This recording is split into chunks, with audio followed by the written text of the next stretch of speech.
सब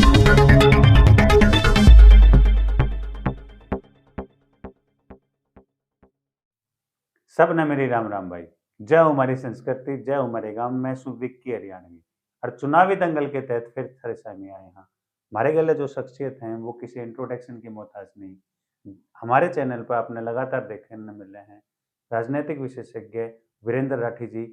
लगातार चुनावी माहौल में चुनावी सरगर्मी जो बढ़ रही है, राठी साहब के जो विश्लेषण हुए हैं वे तुमने दिखाते रहे। वहाँ राठी साहब आपका बहुत बहुत स्वागत है हमारे चैनल पर। आपका भी बहुत बहुत धन्यवाद। डॉक्टर साहब, बात करांगे हरियाणा के जो घटनाक्रम रहा है पिछले 5-6 दिन में। जो एक हाई वोल्टेज ड्रामे के बाद सरकार एक दिन में पलटी होगी, सुबह मुख्यमंत्री और था शान मुख्यमंत्री और बन गया। तो इसके पीछे के प्रोपेगेंडा रहा है, के कारण रहा है जेजेपी और बीजेपी का गठबंधन टूट गया था। तो इस पर थोड़ी सी चर्चा करांगे आज। देखो, जेजेपी का और जो बीजेपी का गठबंधन टूटने की बात है, उसकी चर्चाएं तो पिछले 1-1.5 महीने से पूरे प्रदेश के अंदर ही चल रही थी कि भाई भारतीय जनता पार्टी 10 की 10 सीट लड़ने का दावा कर रही थी, उधर से दुष्यंत 2 सीटों की डिमांड कर रहा था। तो मेन वजह वो रही। और इस चीज में दुष्यंत चौटाला से बहुत बड़ी चूक हुई है।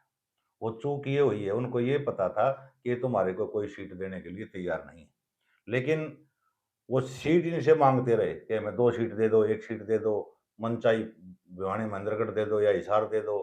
खुद दुष्यंत चौटाला ने एक बड़ी रैली करके ये कहा है हिसार के अंदर के हमारे को रोहतक सीट दी जा रही थी। तो उससे दुष्यंत चौटाला अपनी जो एक मौका था, जो पीछे 4.5 साल करीब वो गठबंधन में रहे हैं, जनता के अंदर अपनी एक इमेज क्रिएट करने का, वो नहीं कर पाए। दुष्यंत चौटाला को जब यह आभास हो चुका था कि ये जेजेपी को एक भी सीट भाजपा देने को तैयार नहीं, तो जो वृद्धावस्था पेंशन जैसे ज्वलंत मुद्दे थे और जो उसका मैनिफेस्टो का एक बड़ा जेजेपी का एक हिस्सा था कि 5100 रुपए वृद्धावस्था पेंशन हम करेंगे, इस प्रकार की कंडीशन 1 महीने पहले बतौर अल्टीमेटम के तौर पर वो बीजेपी के सामने रखते कि जी 1 महीना है मेरे पास टाइम है या 1.5 महीना है, अगर आप आचार संहिता से पहले अगर पेंशन बुजुर्गों की 5100 कर देते हो तो ठीक है, अगर नहीं करोगे तो मैं आपके साथ गठबंधन नहीं रखूंगा। तो इस प्रकार का वो प्रेशर क्रिएट करते तो जनता में वो आज जा सकते थे कि मैं जनहित के मुद्दों के ऊपर अपने मैनिफेस्टो को मांगों को इम्प्लीमेंट करवाने के लिए बीजेपी से नाराज होकर के मैंने समर्थन वापस ले लिया। लेकिन उन्होंने समर्थन वापस लिया नहीं, एक तरह से संकेत उन्होंने सीधा ये कर दिया कि आपने रहना हो तो रहो, हमारे साथ जाना है तो जाओ। तो इसमें दुष्यंत चौटाला एक बहुत बड़ी चूक कर गए। और रही बात जो मुख्यमंत्री बदलने की, इसका आभास किसी को भी नहीं था, किसी राष्ट्रीय चैनल को नहीं था। इसका पता केवल 3 आदमियों को हो सकता है, एक खुद मनोहर लाल खट्टर जी, एक अमित शाह जी, एक नरेंद्र मोदी जी। शायद चौथे आदमी तक ये कानो कान भनक नहीं थी कि पहले दिन इतनी प्रशंसा करना मुख्यमंत्री की उसके स्टेट में आकर के, और फिर अगले ही दिन इतना बड़ा फैसला ले देना। और उसमें भी एक विचित्र सी स्थिति आई। पहले तो ये होता था कि भारतीय जनता पार्टी में जो फैसला हो गया, कोई किंतु परंतु इफवट नहीं लगता था। लेकिन उस मीटिंग से जिस प्रकार से अनिल विज जी बाहर आए, नायब सिंह सैनी का नाम सामने आते ही, तो एक तरह से उसने इस चीज को उन्होंने जूनियरिटी और सीनियरिटी से जोड़ करके देखा कि मैं इतना सीनियर आदमी था, अगर खट्टर साहब को बदला जाता तो मेरा नाम आना चाहिए था। वो उस मीटिंग को छोड़ करके अपने घर में बाड़ा आ गए। ना वो कैबिनेट की जो मुख्यमंत्री जी ने शपथ ली, ना वो शपथ समारोह का वो हिस्सा बने। वो तो अगले दिन सेशन में काफी मान मनोबल करने के बाद गए हैं। अब देखो उनको डिप्टी सीएम बनाते हैं या मंत्री बनाते हैं। तकरीबन मंत्री की तकरीबन लिस्ट में तो नाम था उनका, लेकिन फिर भी वो नहीं पहुंचे वहां पे। मंत्री की में नहीं था उनका। चर्चाएं तो ये है कि डिप्टी सीएम के लिए था, लेकिन उन्होंने कह दिया कि मैं तो इस कैबिनेट का भी हिस्सा नहीं बनना चाहता। आप तो डिप्टी सीएम की बात करते हो, बनू तो सीएम बनू। तो फिर उनकी नाराजगी जो है वो तो काफी हद तक दूर हो चुकी है। बीजेपी के बड़े नेताओं के बयान भी आए हैं, उन्होंने अनिल विज से संपर्क भी किया है और वो अगले दिन सेशन में गए भी हैं। मीडिया के सामने जाकर के उन्होंने ये कहा है कि अच्छी तरह से हम काम करेंगे और मेहनत से पार्टी का प्रचार और प्रसार करेंगे। वो मनमुटाव उसमें उनका दूर हो गया है। लेकिन जहां तक दुष्यंत चौटाला की हम बार बार बात कर रहे थे, दुष्यंत चौटाला बुरी तरह से गिर चुके हैं राजनीतिक चक्रव्यूह में, जिसे कहते हैं ना कि फंस गए हैं। कि 5 एमएलए उनके उनकी मीटिंग में नहीं जा रहे। 5 एमएलए, 4 एमएलए उनके वहां बैठे हैं जहां सीएम शपथ ले रहे हैं। तो वहां उनका जाने का क्या औचित्य था? जब वहां मीडिया के लोगों ने उन विधायकों से बात की तो कहा कि हम तो जेजेपी में ही हैं, जेजेपी में रहेंगे। लेकिन आपकी पार्टी का आप नेता तो वहां नहीं है, जो कल तक डिप्टी सीएम था। तो उसमें टूट होने का डर है कि जिस दिन ये 6 या 7 एमएलए इकट्ठे हो जाएंगे, शायद डिफेक्शन जेजेपी पार्टी के अंदर हो जाएगा और वो भाजपा ज्वाइन कर जाएंगे। सिर्फ उनकी कंडीशन ये रही है कि भाई टिकट किसको आगे के चुनाव में मिलेगी, किसको नहीं मिलेगी, और सदस्यता जाने का डर है। जब तक कोरम पूरा 6-7 एमएलए का नहीं होगा तो जेजेपी में रह करके जेजेपी के विरोध में ये लोग काम करते आ रहे हैं, जिसमें 3-4 एमएलए तो पहले से हैं, जिसमें दादा गौतम का नाम तो प्रमुख रूप से ही है। बिल्कुल। तो इनकी स्थिति इस प्रकार की है। रही मंत्रिमंडल की बात, ये मंत्रिमंडल में आप देखो कि 3 मंत्री जेजेपी के थे, खुद दुष्यंत चौटाला जी थे, अनूप धानक जी थे और देवेंद्र बबली जी थे। तो 3 मंत्रालय तो इनके पास ये खाली हो गए। जो इन्होंने मंत्री बनाए उनमें एक अनिल विज अभी तक मंत्री नहीं बने हैं, एक कमलेश ढांडा जी थी, एक कमल गुप्ता जी थे, वो पद भी खाली हैं। तो मंत्रिमंडल में अब जो लॉटरी निकलेगी वो ज्यादा लॉटरी के चांस हैं इंडिपेंडेंट एमएलए के।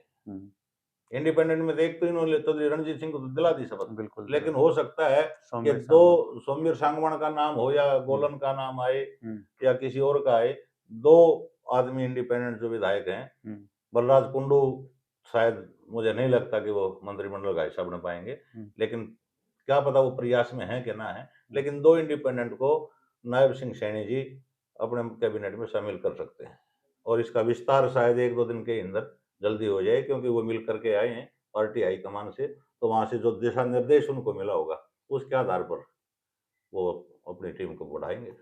हरियाणा के अंदर ओबीसी का जो नया चेहरा दिखाया, एकदम से सब कुछ बदल कर रख दिया कि किसी ने कोई कयास नहीं लगाए थे इस बात के।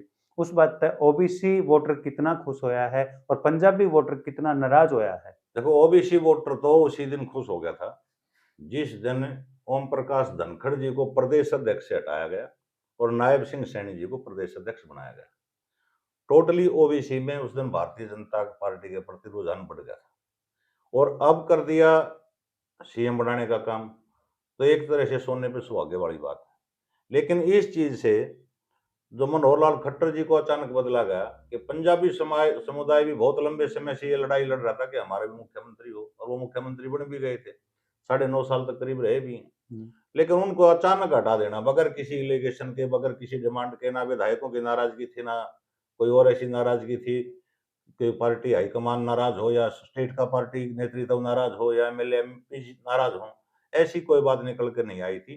तो पंजाबी समुदाय में जरूर इस चीज का रोष है और ये नुकसान भारतीय जनता पार्टी को पंजाबी समुदाय की ओर से हो सकता है। क्या ये मास्टर स्ट्रोक ऐसा भी हो सकता है संजय भाटिया को प्रदेश अध्यक्ष बना दिया जाए, इनको थोड़ा सा मनाने के लिए पंजाबी समुदाय को? नहीं, वो तो देखो, मुख्यमंत्री तो सुप्रीम पावर होती है। इस मुख्यमंत्री के सपने में तो आप हरियाणा के 2 दिग्गजों को के दिल को देखो, कितनी तड़पन उनके अंदर है, जिसमें एक वीरेंद्र डुमरका जी जो भारतीय जनता पार्टी में भी इसलिए गए थे कि शायद ये चीज हाथ लग जाए। राव इंद्रजीत हैं, वो भी इसलिए भाजपा में गए थे कि एक सपना है कि भाई मुख्यमंत्री बन जाए, लेकिन वो सपना उनका पूरा नहीं हुआ और नायब सिंह सैनी जी का हो गया। और ये क्या गारंटी है कि 6 महीने बाद नायब सिंह सैनी इस प्रदेश के मुख्यमंत्री बने रहेंगे, अगला जो आम चुनाव आएगा? मेरा अगला सवाल यही था कि क्या अगला जो चेहरा होगा वो पहले से डिक्लेयर करेगी बीजेपी, या जिस तरीके से चुनाव लड़ती आई उनकी जो एक सोच रहती है कि कोई चेहरा नहीं दिखाना, सीधा मोदी की गारंटी पे चुनाव लड़ना है? देखो, पिछला जो चुनाव था उसमें तो क्लियर बात थी कि मनोहर लाल खट्टर जी के फेस वैल्यू के ऊपर चुनाव लड़ा गया। यूपी का चुनाव भी योगी जी के नाम बिलरा गया था, लेकिन राजस्थान के अंदर सीएम कैंडिडेट इन्होंने डिक्लेयर नहीं किया था, ना मध्य प्रदेश के अंदर किया था। ये हर राजनीतिक पार्टी अपनी सुविधा देखती है कि जहां उनको जो चेहरा सूट करता है उस चेहरे के हिसाब से तो डिक्लेयर कर देते हैं।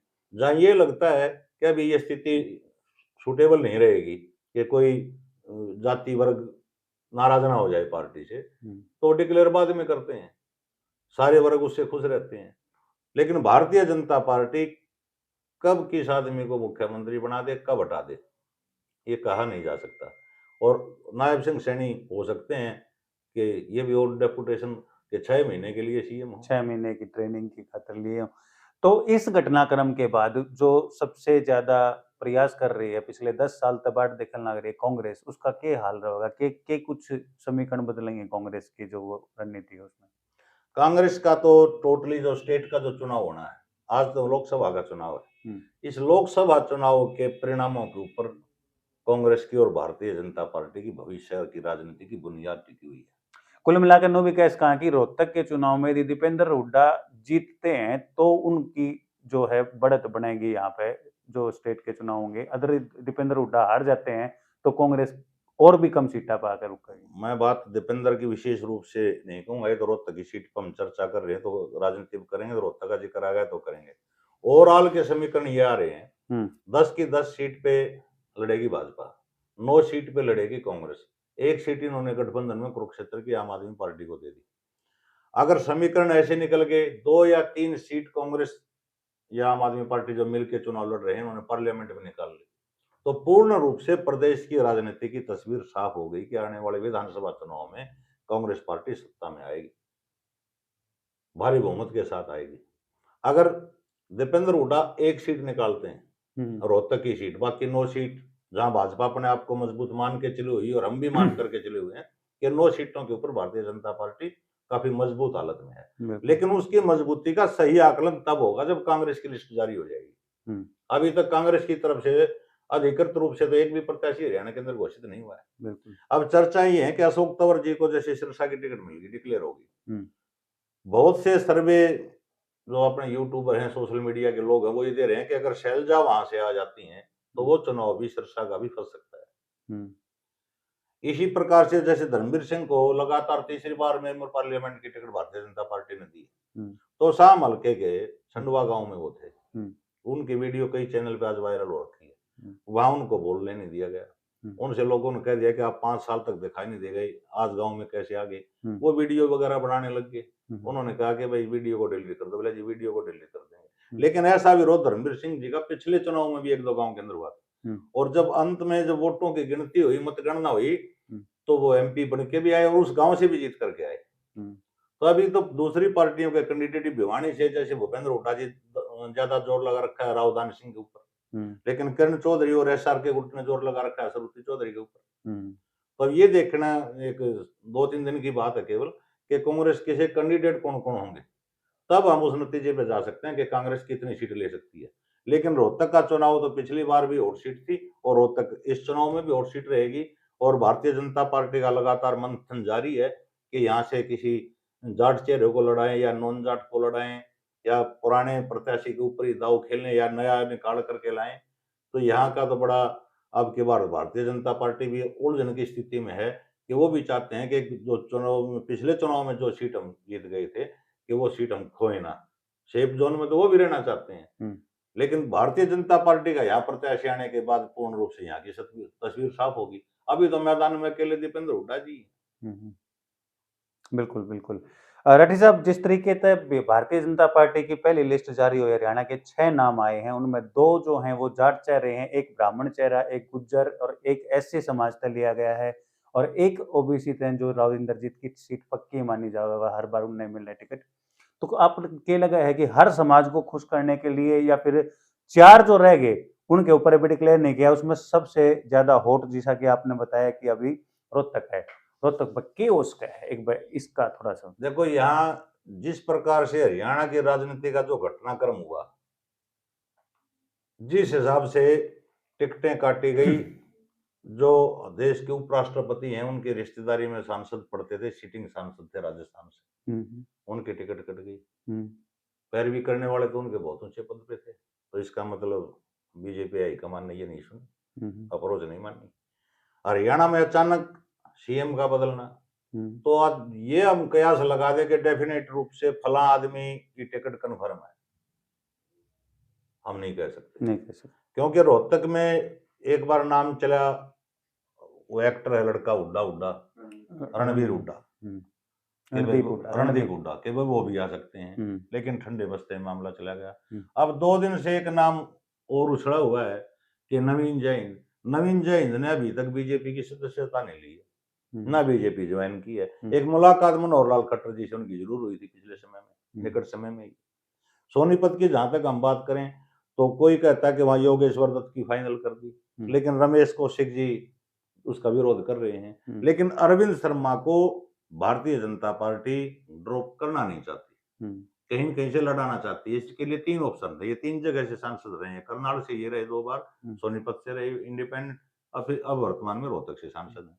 करनाल से संजय भाटिया जी की कर दी, और मनोहर लाल खट्टर जी की मनोहर लाल टिकट कंफर्म खट्टर कर दी कर दी। भाटिया जी की जगह पे। हम्म, तो 2 सीटों के ऊपर मैं मानता हूँ कि 1 सीट का तो हक बनता है अरविंद शर्मा अब जी को। सोनीपत या रोहतक में से एक सीट अरविंद 1 सीट शर्मा। अरविंद शर्मा का वो डिजर्व करते हैं, वो हम्म, पार्टी हाईकमान का फैसला, वो दे या ना दे। हम्म, अब तीसरा नाम चला हुआ रोहतक से बाबा बालकनाथ का भी, हम्म, कि भाई इनको उतारा जा सकता है, लेकिन मैं नहीं मानता कि इनको उतारा जा सकता है। पहले ये ऑलरेडी एमपी थे, तो इनको एमएलए बनाया गया हम्म, राजस्थान से। अब बिल्कुल। वहां से इस्तीफा दिलवा करके अब फिर यहाँ हरियाणा से फिर एमपी। तो जनता भी शायद इस चीज को ज्यादा पसंद नहीं करेगी कि एक चेहरे को बार बार इतना घुमाया जाए। हम्म, तो बाबा बालकनाथ जी ठीक है, श्रद्धा उनके प्रति हमारी भी है और पूरे प्रदेश की भी है। वो श्रद्धा ऐसे पद पर बैठे हैं जहाँ आदमी श्रद्धा भाव से उनकी इज्जत करता है, और करनी भी चाहिए। लेकिन इतने बड़ा रिस्क यहाँ पे नहीं लेंगे कि मेंबर पार्लियामेंट में, वो दावा भी शायद रोहतक से नहीं कर रखा उन्होंने। बहुत बहुत धन्यवाद राठी साहब। बीजेपी की 6 जो हैं लोकसभा सीट तय कैंडिडेट की लिस्ट आ चुकी है। कांग्रेस की तरफ से एक सिर्फ एक ही जो है वो फाइनल माना जा रहा है रोहतक से, जो दीपेंद्र सिंह हुड्डा जी हैं। जैसे ही इनकी लिस्ट पूरी होगी लगातार वीडियो डालते रहेंगे और भी चर्चा करते रहेंगे। इसमें 2 पार्टियां और बच गई अभी, उनकी है भी तो बात वो करेंगे। क्षेत्रीय पार्टी, हाँ, हाँ, एक इनेलो है, एक जेजेपी है। जेजेपी है। प्रयास तो वो भी करेंगे कि भाई हम भी अपने मैदान में, जो आदमी मैदान में जाएगा, राजनीतिक संगठन जिसका है, तो चुनाव तो उसको लड़ना पड़ेगा, अपने कैंडिडेट तो देने पड़ेंगे। लेकिन वो किस प्रकार के कैंडिडेट देंगे, खाली वोट कटाऊ कैंडिडेट देंगे या जताने के लिए चुनाव लड़ाएंगे? जनता उस चीज को भी परखेगी। वोट कटाऊ कैंडिडेट को जनता वोट नहीं देगी, जनता वोट देना पसंद करती है मुकाबले में, कि ये मुकाबले। आदमी जीत सकता है या ये हारेगा तो फाइट में हारेगा, वहां जनता वोट डालेगी। तो ये क्षेत्रीय पार्टियों की स्थिति बुरी तरह से खराब है बहुत। प्रदेश के अंदर। और राष्ट्रीय पार्टी थी आम आदमी पार्टी, वो तो कांग्रेस उसने के भी साथ है। हरियाणा में 1 सीट लेकर के कांग्रेस के साथ। सेटिस्फेक्शन करना पड़ा, बिल्कुल। सेटिस्फाइड होना पड़ा। हम्म, और इनेलो भी जोर लगा रही है कि मजबूत प्रत्याशी ढूंढ करके लाएं। हम्म, लेकिन पूरे देश की राजनीति हरियाणा प्रदेश के अंदर विशेषकर 2 बड़े दलों के बीच, कांग्रेस और भारतीय जनता पार्टी के बीच में लोकसभा का चुनाव होगा। विधानसभा का जब चुनाव आएगा, जब वो परिस्थितियां अलग हो सकती हैं, उनके रिजल्ट पे डिपेंड करेगा। उनके रिजल्ट पर डिपेंड करेगा। अगर कांग्रेस 2 या 3 सीट निकाल पाती है लोकसभा के अंदर, तो एक बड़े जीत की तरफ विधानसभा में कांग्रेस बढ़ सकती है। अगर कलीन सुई भारतीय जनता पार्टी कर जाती है, तो फिर निश्चित सी बात है कि कांग्रेस के कार्यकर्ताओं का मनोबल कमजोर होगा, भाजपा के लोगों का मनोबल बढ़ेगा और उसका परिणाम पे इफेक्ट पड़ेगा। बहुत बहुत धन्यवाद राठी साहब। लगातार मिलते रहेंगे और भी राजनीतिक चर्चा आप लोगों तक करते रहेंगे। कदे भी आचार संहिता लग सके है, लिस्ट जैसे ही किसी भी पार्टी की जारी होगी तो विशेष वीडियो डालेंगे। एक अनुरोध है भाई हमारा, जिस भी टॉपिक पर वीडियो चाहो हो, कोई भी राजनीतिक मुद्दा, किसी भी विधानसभा क्षेत्र का, किसी भी लोकसभा क्षेत्र का, कमेंट के माध्यम से जरूर बता दियो भाई। आपके हर एक कमेंट का हम जवाब देवांगे और अगली वीडियो उसी टॉपिक पे लेकर बनावांगे। ये वीडियो ने घनी तो घनी शेयर कर दियो भाई, चैनल ने सब्सक्राइब कर दियो। सब ने मेरी राम राम भाई, सब ने मेरी राम राम।